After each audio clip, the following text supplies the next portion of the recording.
और उसमें भी सौभाग्य का विषय है जो बाबा की भूमि से आप लोग यहाँ बैठकर कथा सुनने का सौभाग्य आप लोगों को प्राप्त हुआ। शिव की उदारता है, भगवान शंकर की करुणा है, उनकी दया है।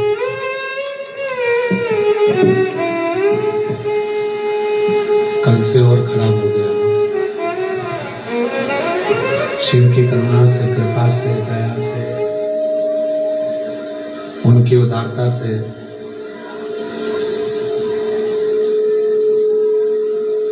ये भगवान शिव की ये पवित्र कथा करती है, भगवान शंकर का चरित्र कथा है। दुर्योधन और अर्जुन दोनों एक ही गुरु के शिष्य, पर दोनों के विचार, दोनों की सोच, दोनों की दृष्टि, दोनों का भाव अलग अलग है।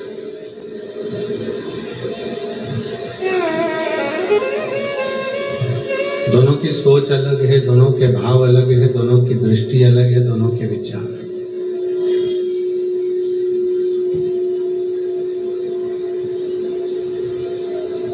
दोनों है एक ही गुरु के शिष्य,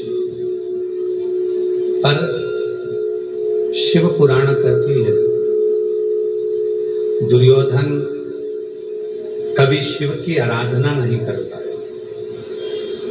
भगवान शंकर की अविरल भक्ति को, भगवान शंकर के भजन को, भगवान शंकर के स्मरण को दुर्योधन कभी नहीं करता। पर अर्जुन की जो माता है कुंती, वो भगवान शिव की परम भगत है। एक बार कथा में कहा था कि शिव क्या देते हैं,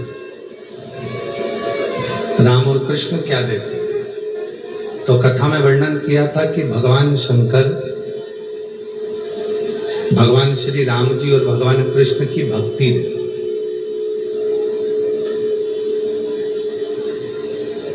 शिव जी देते हैं भगवान कृष्ण की भक्ति, भगवान श्री राम जी की भक्ति, और भगवान राम और कृष्ण देते हैं भगवान शिव की भक्ति। दोनों का अलग अलग वर्णन। राम जी की आराधना करोगे, राम जी की पूजन करोगे, राम जी की साधना करोगे, राम जी का भजन करोगे तो वो आपको शिव की भक्ति दे दे।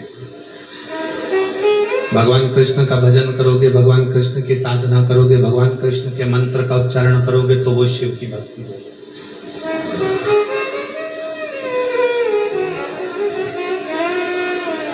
और शिव, जब हम एक लोटा जल महादेव को चढ़ाते हैं, भगवान शंकर की आराधना करते हैं, साधना करते हैं, भक्ति करते हैं, भजन करते हैं, तो वो राम और कृष्ण की भक्ति हमको प्रदान करते हैं। राम जी के चरणों में ले जाकर छोड़ देते हैं, कृष्ण जी के चरणों में ले जाकर छोड़ देते हैं, राम जी के चरणारविंद तक को ले जाकर अपने को छोड़ देते हैं। राम कृष्ण की भक्ति वो हमको प्रदान कर देते हैं। संसार का जो मनुष्य है, संसार का जो मानव है, वो ये सोचता है कि मैं राम जी का भजन करूं तो मैं शंकर जी का प्रसाद भी ना। अगर मैं कृष्ण भगवान की भक्ति कर रहा हूं तो मैं शिव का ना प्रसाद लूं, ना शिव के मंदिर जाऊं, ना शंकर का स्मरण करूं, ना शंकर का मंत्र जाप करूं। पर ये गलत सोच, ये गलत विचार, ये गलत दृष्टि, ये गलत भाव, गलत भावना है, गलत विचार। राम के भजन करने वाले को, कृष्ण भगवान के भजन करने वाले को, राम जी का स्मरण करने वाले को, कृष्ण भगवान का स्मरण करने वाले को शिव जी की भक्ति तो दिन रात करना ही चाहिए। जब हम शिव की भक्ति करेंगे तो हमको एक ना एक दिन राम और कृष्ण का दर्शन जरूर हो जाएगा, ये निश्चित। राम और कृष्ण का दर्शन होता ही तब है जब हम शिव की भक्ति करें। भगवान मालिक है साउंड का, शिव की भक्ति करें, भजन करें। स्मरण करें। एक बात कथा में पहले कही थी, आप लोग आए हैं कावड़ चढ़ाने के लिए बाबा देवाधिदेव महादेव को कुबेरेश्वर धाम की पवित्र भूमि पर, भगवान देवाधिदेव महादेव की पवित्र धरा पर, शिव जी की पवित्र भूमि पर। आप लोगों को कथा में कहा था, और जितने आस्था चैनल पर सुन रहे हैं, जितने फेसबुक यूट्यूब पर सुन रहे हैं, जितने मोबाइल पर सुन रहे हैं, जितने भी भगवान शंकर के विरल भक्ति को धारण कर रहे हैं, वो भी स्मरण पूर्व में कह चुके हैं। दुनिया का कोई सा भी व्रत हो, सोमवार, मंगलवार, बुधवार, गुरुवार, शुक्र, उपवास, व्रत, साधना, तप हो, उन सभी तप का फल, उन सभी व्रत का फल, उन सभी उपासना का फल, उन सभी यज्ञ अनुष्ठान मंत्र का फल अगर कोई देगा तो केवल एक देगा, वो देवाधिदेव महादेव, दूसरा नहीं दे सकते। आप गणेश जी का व्रत करोगे तो भी फल शिव ही देंगे। आप देवी जी का आराधना करेंगे तो भी फल शिव जी ही देंगे। राम जी की आराधना करोगे तो भी फल शिव जी ही देंगे। जन्म लेने के बाद हमारे जीवन के सारे सुख दुख, हमारे जीवन के सारे कर्म, हमारे जीवन के जितने भी कृत्य हैं, वो सब शिव को समर्पित हो जाते हैं, भगवान शंकर को समर्पित हो जाते हैं, गोवर्धन को समर्पित हो जाते हैं, शिव जी को समर्पित हो जाते हैं। और जब सारे कर्म भगवान देवाधिदेव महादेव को समर्पित हो गए तो हमारे जीवन के जितने भी कर्म का फल है वो शिव ही देने वाले। जब सामूहिक परिवार होता है, चाचा ससुर भी हैं, ताऊ ससुर भी हैं, ससुर भी हैं, सास भी है, ताई सास भी है, चाची सास भी है, दादी सास भी है। जब सामूहिक परिवार होता है तो सामूहिक परिवार में धन कमाकर एक ही जगह पर आता है। सामूहिक परिवार में जो भोजन बनता है, जो रसोई तैयार होती है, वो एक ही चूल्हे पर तैयार।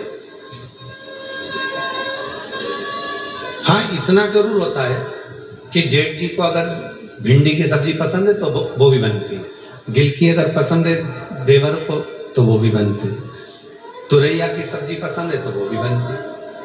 सब कुछ जिसकी जो पसंद का है कमाकर सब एक जगह पर लेकर आ रहे हैं, फिर जो जिसके पसंद का है वो सारा भोजन तैयार होगा।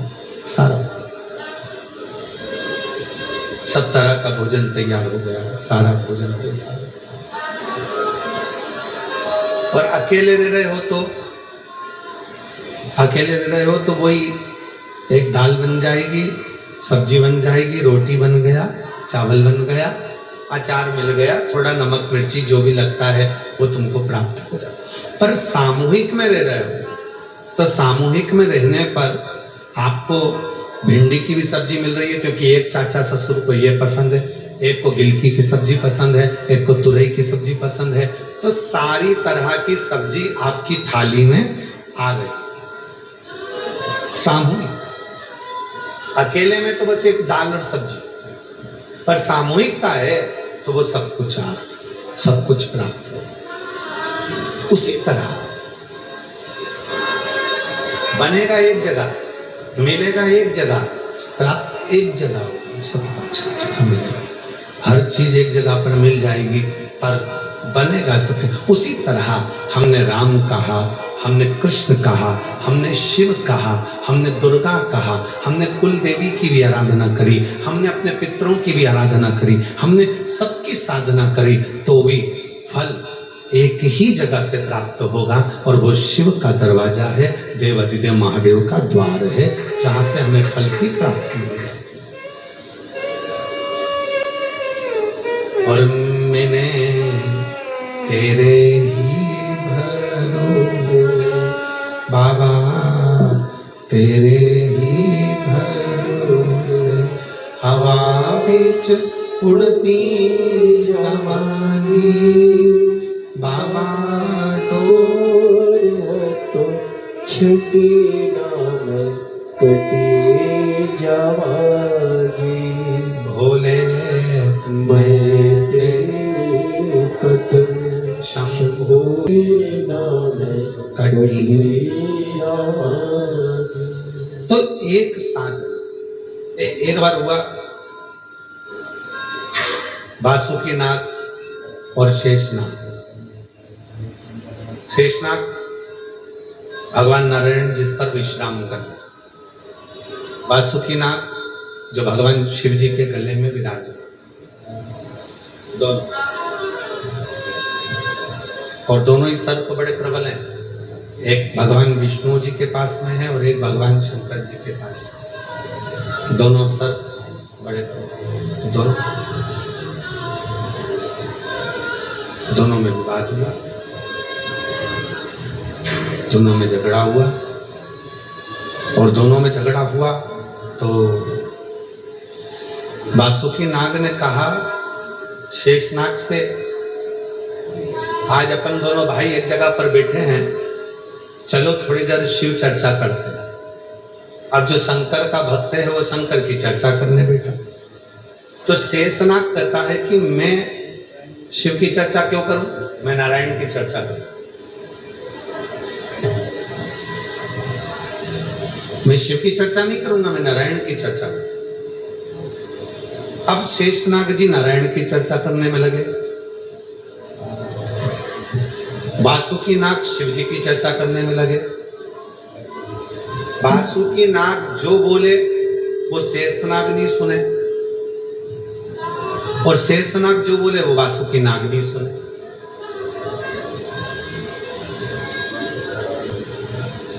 पति और पत्नी दोनों शंकर के उपासक मिल जाएं तो समझ लेना कि भगवान की बड़ी कृपा हुई, बड़ी करुणा हुई।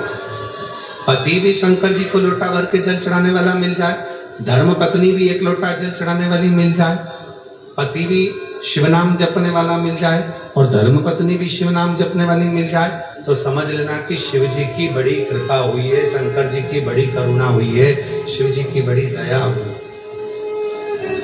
अब मालूम पड़े कि पत्नी शिव जी की साधना करने वाली मिल गई, शंकर जी के मंदिर जाने वाली, भगवान शंकर का नाम लेने वाली मिल गई, और पति मिल गया ऐसा कि वो देवी देवता को माने,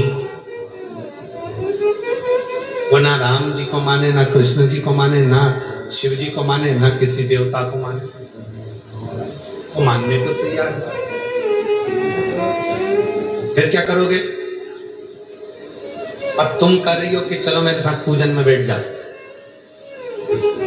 11 अगस्त को महाराज जी पूजन करा रहे हैं ऑनलाइन, चलो तुम मेरे साथ बैठो ऑनलाइन पूजन में। अब तुम पति को बिठा रही हो कि ऑनलाइन पूजन में तुम बैठ जाओ, और पति के मैं नहीं बैठूंगा, मैं मानता ही नहीं। अब करो तो करो क्या? तो शिव पुराण की कथा कह रही है उसको अपना करने दो और तुम अपना करो। वो कहते ना, आँखों में असर होगा, घर बैठे। आवाज सेट नहीं हो रही है तुम्हारी, आवाज बहुत बेकार ऐसा भर्रा रही है और पूरा खराब हो गया है। देखो, आँखों में असर होगा, घर बैठे बोला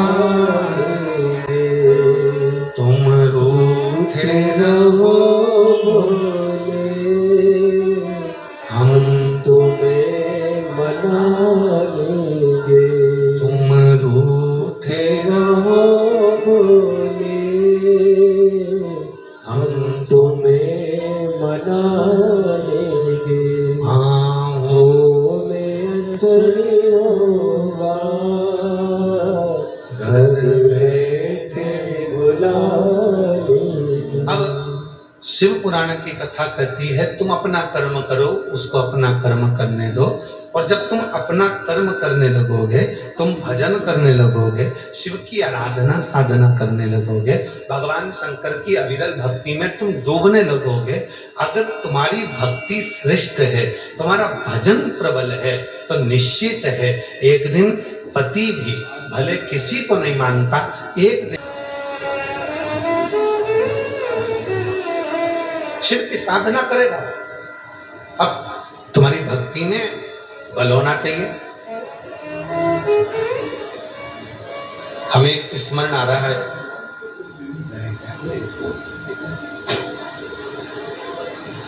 इंदौर की एक घटना हमें स्मरण में है कि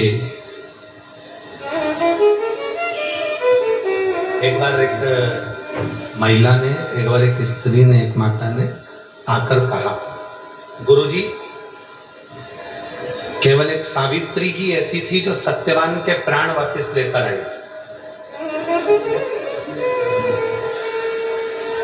हमने कहा जी तुम झूठ बोल रहे हो, केवल स्त्री अकेली नहीं होती जो सत्यवान के प्राण वापस लेकर आ जाए। केवल एक स्त्री ही नहीं है जो सत्यवान के प्राण वापस लेकर आ।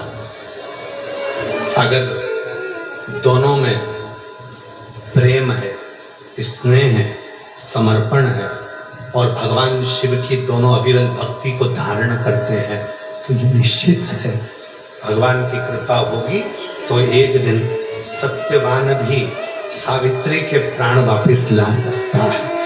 अगर विश्वास प्रबल है तो, भरोसा दृढ़ है तो। हे मेरी जीजियों,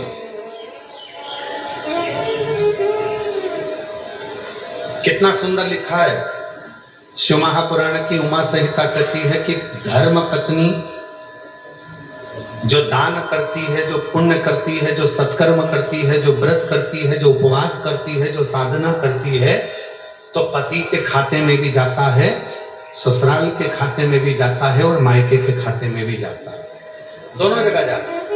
पर शिव महापुराण की कथा उमा संहिता एक बात और कहती है, कोई पति यदि शिव की साधना कर रहा है, भगवान शंकर की आराधना कर रहा है, शिव की उपासना कर रहा है, तो उसका पूरा आधे हिस्सा धर्म पत्नी के खाते में चला जाता है। कितना हिस्सा जा रहा है? आधे। इसीलिए शायद यह कहा जाता है कि जब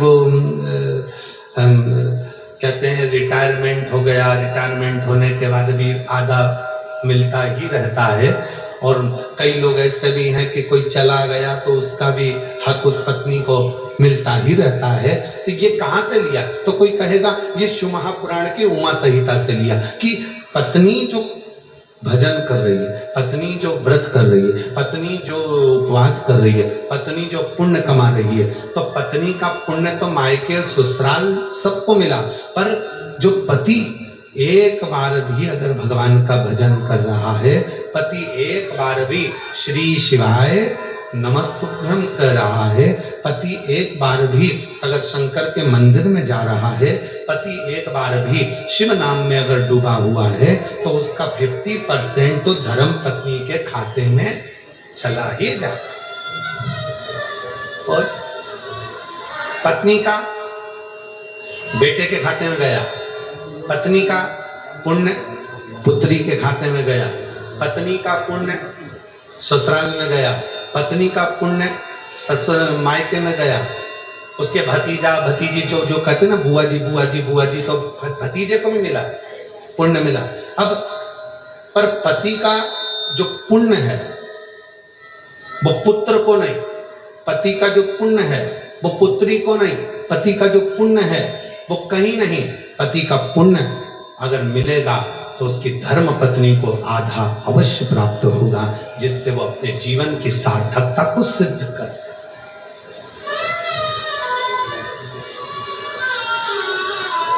सार्थकता को सिद्ध कर सके। और मैंने तेरे ही भरोसे बाबा तेरे ही भरोसे हवा विच उड़ते जावांगे बाबा डोर हाथों तेरी पतंग शंभू मैं तेरी पतंग हवा विच उड़ती जावांगे बाबा डोर हाथों छड़ी ना मैं कटी जावांगी भोले मैं तेरी पतंग शंभू मैं तेरी तो पतंग। शिव कथा कर रही है।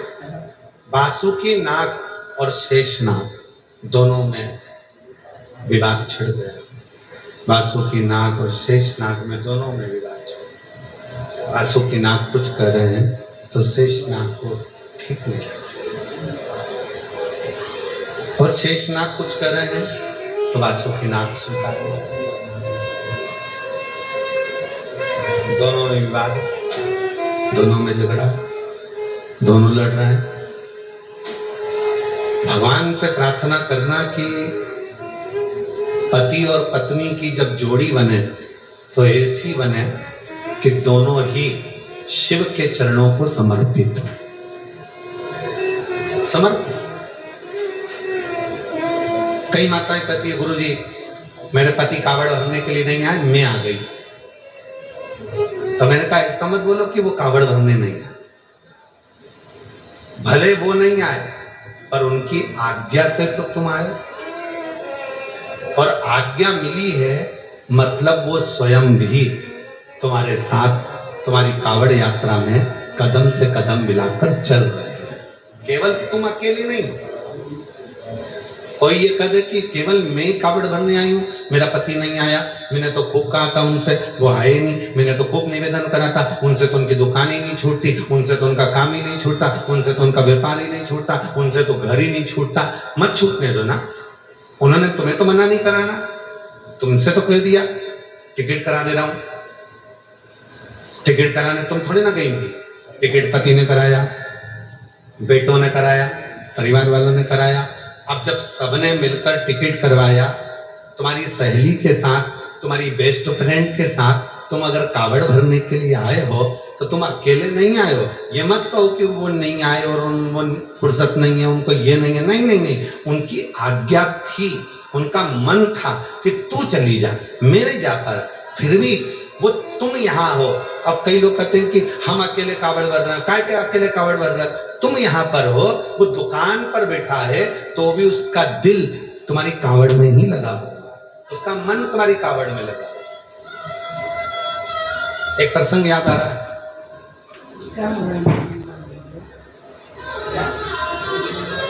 दो मित्र थे, दोनों का जन्मदिन एक ही दिन था, और दोनों मित्रों ने विचार करा कि अपना जन्मदिन मनाना अपने को, चलो अपन दोनों दर्शन करने के लिए कृष्णेश्वर चलते, 12 ज्योतिर्लिंग। चलो दोनों चलते हैं। तो एक ने मना कर दिया, मैं नहीं जाऊंगा, मैं अपना जन्मदिन तो किसी होटल में खूब एंजॉय के साथ, फुल एंजॉय के साथ मनाना चाहता हूं। केक कटेगा, डिस्को लगेगा, दोस्त नाचेंगे, गिफ्ट देंगे, मैं रिटर्न गिफ्ट दूंगा।